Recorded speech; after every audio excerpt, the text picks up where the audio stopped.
तो hello guys, welcome back to my channel. आज हम देखने वाले हैं importance of anatomy and physiology in the study of homoeopathic materia medica. ठीक है ना। तो ये सेकेंड ईयर का मोस्ट इंपॉर्टेंट टॉपिक है। ठीक है ना। इसको जनरली क्वेश्चन आंसर में हमें पूछा जा सकता है। ठीक है ना। तो सबसे पहले हम देखेंगे कि एनाटॉमी एंड फिजियोलॉजी हमें होम्योपैथिक मटेरिया मेडिका में किस तरह से अपना इम्पोर्टेंस प्ले करती है। ठीक है ना। अगर हमें होम्योपैथी में हमें एनाटॉमी एंड फिजियोलॉजी पढ़ने से क्या बेनिफिट्स मिलते हैं, इसके बारे में हमें पता चलेगा। ठीक है ना। तो आइए हम स्टार्ट करते हैं। सबसे पहले हम देखेंगे by study human anatomy we get the idea about the anatomical location of in the human body, so that if patient complain pain or symptoms at any part of the body we can identify the organ effective। ठीक है ना।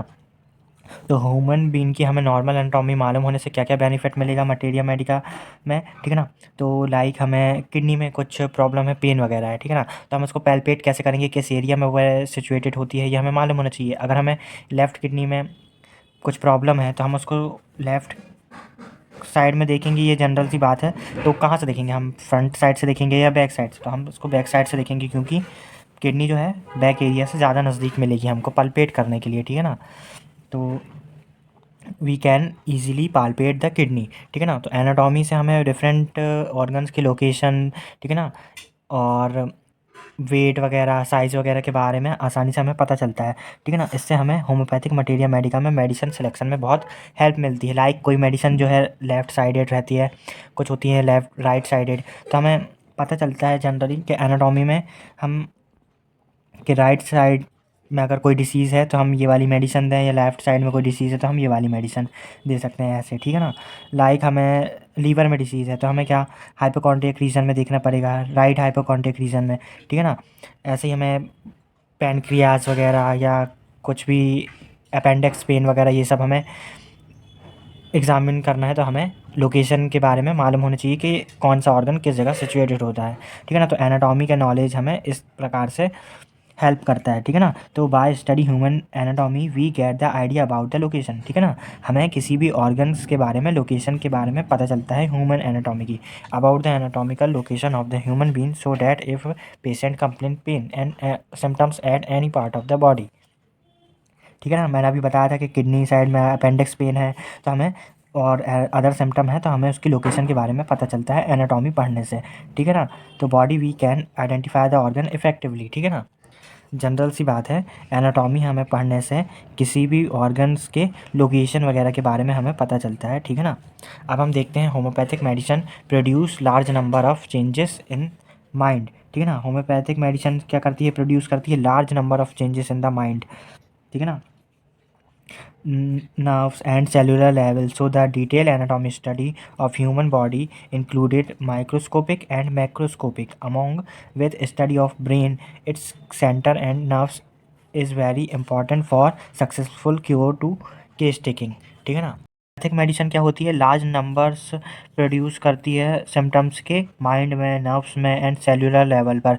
So the details anatomical study of human body, तो हमारी detail study करने से anatomy की human body में, ठीक है ना, मैक्रोस्कोपिकली और माइक्रोस्कोपिक, ठीक है ना, among with study of brain and centres के बारे में, हम डिफरेंट ब्रेन के डिफरेंट सेंटर्स के बारे में, नर्व्स के बारे में हमें अगर मालूम होगा तो हम उस पेशेंट को क्योर करने में ईजिली हमें हेल्प मिलती है। लाइक ब्रेन का विजुअल एरिया कौन सा है, वोकल एरिया कौन सा है, ठीक है ना, कौन सा एरिया जो है हमारे देखने में हेल्प करता है, कौन सा एरिया जो है अपने बैलेंस के लिए, ठीक है ना, बॉडी के पॉस्चर वगैरह को मेंटेन करता है। ठीक है ना। ब्रेन के विजुअल एरिया कौन सा है, ये हो गया। ठीक है ना। बैलेंस के लिए, ठीक है ना, पॉस्चर वगैरह के लिए कौन सा ब्रेन का कौन सा पार्ट इन्वॉल्व हो रहा है, इसके बारे में अगर हमें मालूम होगा तो हम अपने मेडिसिन को अच्छे से सिलेक्ट कर सकते हैं और पेशेंट को क्योर करने में हमें हेल्प मिलती है। तो द सिलेक्शन, नेक्स्ट पॉइंट पे हम आते हैं कि एनाटॉमी का होम्योपैथिक मटेरियल में क्या इंपॉर्टेंस है। तो the section of applied anatomy tells us about the injury और लेजियन विच इज़ क्यूरेबल और नॉट। ठीक है ना। तो हमें अप्लाइड एनाटॉमी के थ्रू हमें पता चलता है कि किस टाइप की इंजरी है, लाइक कौन से ऑर्गन में इंजरी है, कौन सी बोन में किस टाइप का इंजरी है, कौन सी नर्व डैमेज है। ठीक है ना। ऐसे हमें पता चलता है। लेजियन विच इज़ क्यूरेबल और नॉट सो, ठीक है ना। तो कुछ प्रॉब्लम्स ऐसी रहती हैं जो होम्योपैथिक मेडिसिन से क्योर नहीं की जा सकती, लाइक हमारा कोई एक्सीडेंटल केस है तो हम उसको क्योर नहीं कर सकते, ठीक है ना। तो कुछ लिमिटेशंस भी हैं, तो that we can properly understand a limitation and stabilise treatment accordingly, ठीक है ना। इसके अकॉर्डिंग एनाटॉमी पढ़ने के बाद हमें पता चल जाता है कि कौन सा ट्रीटमेंट हम कर सकते हैं और कौन सा हम नहीं कर सकते, ठीक है ना। जैसे लाइक कोई एक्सीडेंटल केस है तो उसमें हमारी होम्योपैथिक मेडिसिन नहीं है, पहले हमें उसको सर्जरी के लिए रेफ़र करना होगा, ठीक है ना, ऐसा। अब हम देखेंगे होम्योपैथिक में ह्यूमन फिजियोलॉजी पढ़ने से हमें क्या क्या हेल्प मिलती है, ठीक है ना, क्या इंपॉर्टेंस है उसकी, ठीक है ना। By study human physiology we can understand about the normal function all the organ function, ठीक है ना। हम नॉर्मल फिजियोलॉजी, जब हमें किसी ऑर्गन की नॉर्मल फंक्शन मालूम होगा तभी तो हम किसी भी ऑर्गन का डिसफंक्शन को मालूम कर पाएंगे। लाइक अगर कोई पेशेंट हमारे पास आता है, वो बोलता है कि जब मैं खाना खाता हूँ तो मेरे मुंह में पानी आ जाता है, ठीक है ना, लाइक सलाइवा का सिक्रीशन बहुत ज़्यादा है, तो ये हमें मालूम है ये एक नॉर्मल फंक्शन है, ये होगा ही होगा, ठीक है ना। तो ये ऐसे हमें मालूम चलता है कि नॉर्मल फंक्शन जो है कैसा है और एबनॉर्मल फंक्शन क्या है। लाइक कोई बोलता है अगर अगर मैं ज़्यादा देर तक खाना नहीं खाता हूँ, खाली पेट रहता हूँ तो मेरे पेट में दर्द वगैरह होने लगता है, ठीक है ना, तो ये नॉर्मल फंक्शन है, ठीक है ना। तो ऐसे ही हमें नॉर्मल फिजियोलॉजी किसी भी ह्यूमन बीइंग की मालूम होनी चाहिए, लाइक अगर हमें ये फिजियोलॉजी के नॉर्मल फंक्शंस मालूम होंगे किसी भी ऑर्गन्स के, तो हम डिसाइड कर पाएंगे कि क्या फंक्शन जो पेशेंट अपने सिम्टम्स बता रहा है क्या नॉर्मल है क्या एबनॉर्मल है।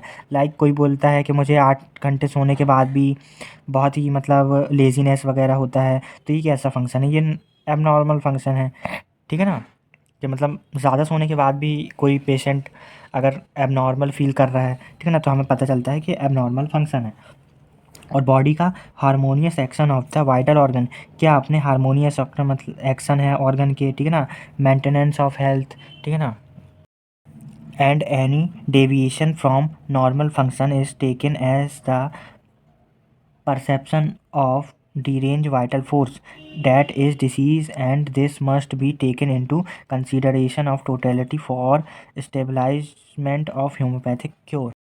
तो जब कभी भी हमारी फिजियोलॉजी या किसी भी ऑर्गन का जो फंक्शन है नॉर्मल फंक्शन से मतलब गड़बड़ होता है, ठीक है ना, या डीरेंज फंक्शन होता है या डिसफंक्शन हो जाता है, तो उससे हमें पता चलता है कि जो हमारा वाइटल फोर्स है वो डीरेंज हो चुका है, ठीक है ना, तो that is the disease condition. This must be taken into considered of the totality of establishment of the homeopathic cure, ठीक है ना, जो कि होम्योपैथिक क्योर से स्टेबलाइज या मेंटेन किया जा सकता है, उससे हमें हेल्प मिलती है, ठीक है ना। अब देखते हैं हम fifth point, the study of endocrinal physiology help us to understand and identify the disturbance in hormonal balance. सबसे ज़्यादा हमें फीमेल बॉडी में जो हार्मोनल डिस्टर्बेंस होता है, एंडोक्राइनल फिजियोलॉजी में हम पढ़ते हैं कि बहुत सारे हार्मोन्स वगैरह के सिक्रीशन हमारी बॉडी में जो होते हैं वो हमारे बॉडी के नॉर्मल फंक्शन को मेंटेन करके रखते हैं, ठीक है ना। तो जब कभी भी इन हार्मोन्स के सिक्रीशन वगैरह में डिस्टर्बेंस हमें देखने को मिलता है या इनका सिक्रीशन हाइपो सिक्रीशन हो जाता है या हाइपर सिक्रीशन हो जाता है, तो हमें बहुत सारे चेंजेस देखने को मिलता है, तो which through very small in quantity are very important for maintenance of life, ठीक है ना। तो जब कभी भी इसका ज़्यादा हो जाएगा सिक्रीशन या कम हो जाएगा तो हमें बॉडी में चेंजेस देखने को मिलता है, ठीक है ना। तो जब हमें इसके नॉर्मल फंक्शन के बारे में मालूम होगा कि कितना सिक्रीशन होता है, कौन सा हार्मोन किस चीज़ के लिए वर्क करता है, तो हमें इसको क्योर करने में हेल्प मिलेगी, ठीक है ना, जो कि वेरी इंपॉर्टेंट है हमारे मेंटेनेंस ऑफ लाइफ के लिए, ठीक है ना। लाइक लैक्टेशन में हमारा ऑक्सीटोसिन या प्रोलैक्टिन वगैरह यूज़ होता है, अगर कोई भी हार्मोन कम या ज़्यादा सिक्रीट होता है तो प्रॉपर से लैक्टेशन नहीं हो पाएगा, ठीक है ना। तो हमें मालूम होना चाहिए तो कौन सा हार्मोन लैक्टेशन के लिए इन्वॉल्व है या अपना रोल प्ले करता है, ठीक है ना। इससे हमें फिजियोलॉजी के लिए पढ़ना इंपॉर्टेंट है होम्योपैथिक मटेरिया मेडिका में, ठीक है ना। The knowledge of micronutrient and macronutrient required for normal functioning of the body help us in treatment of deficiency disease or achieving cure, ठीक है ना। तो क्या होता है हमें नॉलेज होना चाहिए micro nutrient and macro nutrient का रिक्वायर्ड का, ठीक है ना, formal normal function of the body. जैसे हमें मेरेस्मस देखने को मिलता है, क्वासियोकर देखने को मिलता है, इस सब में हमें मालूम होना चाहिए कि न्यूट्रिशन कितना बॉडी में देना चाहिए, क्या ज़्यादा है, ठीक है ना। और कुछ डिसीज़ जो होती हैं इनकी डेफिशिएंसी के कारण होती हैं, ठीक है ना। Help us in the treating of the deficiency disease and achieving cure, ठीक है ना। तो हमें मालूम होगा कि कौन सा न्यूट्रिएंट है, विटामिन्स है, ठीक है ना, प्रोटीन है, कार्बोहाइड्रेट, इसका बैलेंस हमारा कितना रहना चाहिए। इससे हमें किसी भी डिसीज़ को क्योर करने में हेल्प मिलेगी, ठीक है ना।